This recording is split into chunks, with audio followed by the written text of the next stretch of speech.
Hello friends. तो आपने thumbnail देख ही लिया होगा कि आज मैं आपसे कौन से टॉपिक पर बात करना चाहता हूँ। तो ये कहानी स्टार्ट होती है मेरे घर के पास वाले घर से। ये कहानी सुन के आपको भी ऐसा लगेगा कि अपने घर वाले अपने साथ कैसे कर सकते हैं। तो ये बात है पिछले साल की 7 जुलाई 2024 की।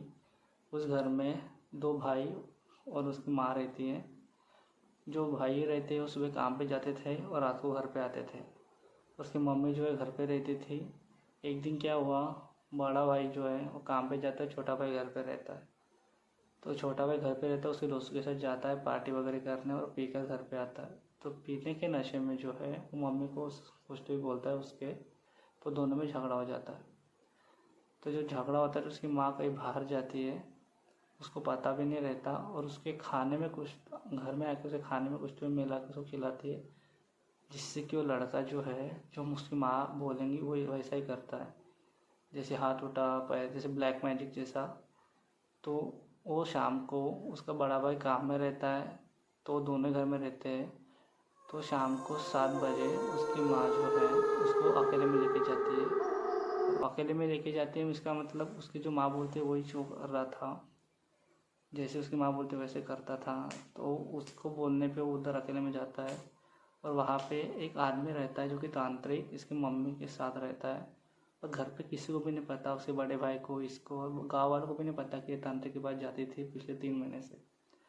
तो वहाँ जाते हैं, ये लड़के को बांधते हैं, इसके हाथ पैर मुंह, और लिटरली इसके पैर पे कट्स मारते हैं ताकि चल ना पाए, इसकी उंगलियां काटते हैं।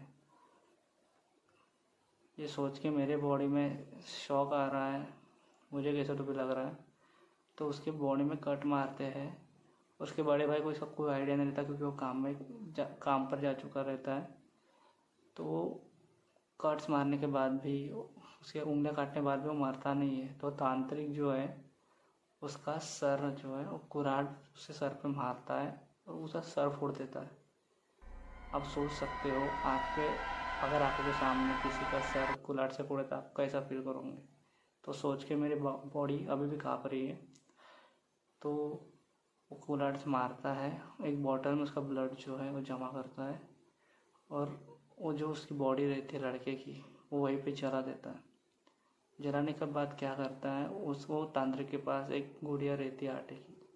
वो आटे की गुड़िया पे वो जो तांत्रिक है वो ब्लड जमा किया हुआ लड़के का उस पर डालता है। वो कुछ तो मंत्र बोलता है और लिटरली जो लड़के की जो बॉडी है वो उस गुड़िया में आ जाती है। और वो जब तांत्रिक बोलता है कि हाथ उठा पैर उठा, हिल, तो लिटरली वो हिलती है गुड़िया। ये सोच के मेरे को अभी भी डर लग रहा है। ये स्टोरी यहीं पे ख़त्म नहीं होती है, इसका पार्ट 2 भी आएगा। Subscribe for part 2।